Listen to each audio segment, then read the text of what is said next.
right, hello everybody. This is John Meadows here to answer a few questions. Today is it's the last day of March, whatever that is.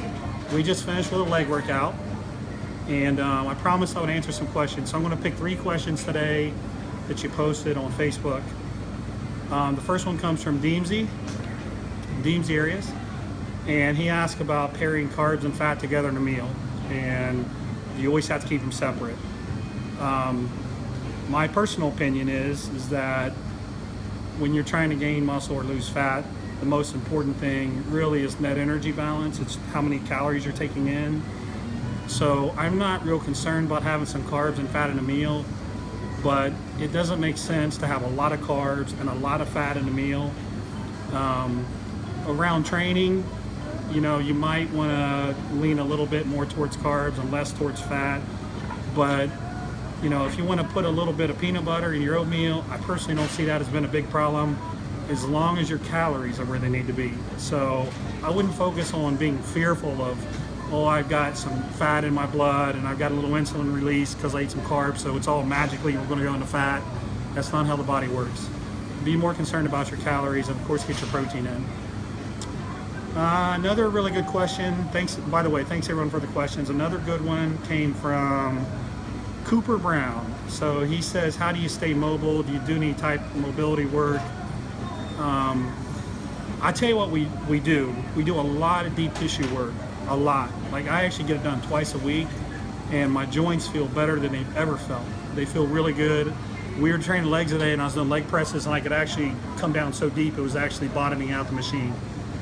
Get a lot of deep tissue work done on your hip flexors, your shoulders, your rotator cuff, your pecs.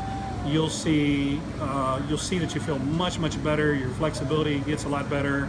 I think you recover better. I know it's not feasible for everybody to do 2 sessions a week of deep tissue massage, but it's one thing that I think really works. You just got to stick with it. So Cooper, that's what I do personally. I don't do like a lot of the activation work and things like that people do, but deep tissue work works phenomenal for me.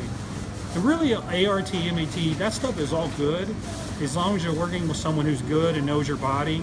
You just got to keep doing it, okay? And the last question came from Marcos Sterpa, and he asked, these high-intensity techniques, these crazy sets that we do, are those appropriate for an intermediate lifter? And that is a fantastic question. I generally think that beginners, intermediate lifters do not need to do all the crazy stuff that I do. Just do good hard sets. And when I say hard, leave a rep or 2 in the tank, and every once in a while do a set to failure. Now, so the question is, what is failure? And we could do a whole session on this, but my version of failure is as many reps as you can do with good form. I believe that when your form goes, you stop the set.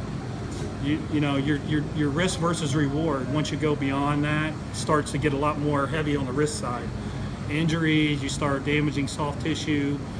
And if you stop when you can't do any more reps with good form, there's not as much of a CNS kind of drain on your body. You feel better.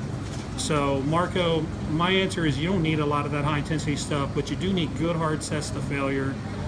The more experienced you are, the more you probably need. The only caveat I would say is if you're using a real high frequency program, training a body part 3-4 times a week, maybe even more, then you absolutely cannot go to failure on all your sessions, or that'll backfire on you.